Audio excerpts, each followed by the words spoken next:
You ask Tiger to solve. This deals with linear equations with one unknown.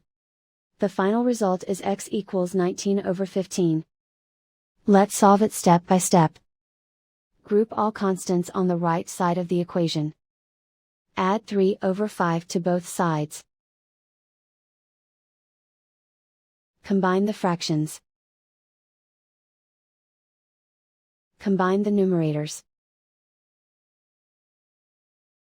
Reduce the zero numerator. Simplify the arithmetic. Find the lowest common denominator. Multiply the denominators. Multiply the numerators. Combine the fractions. Combine the numerators. And so the final result is x equals 19/15.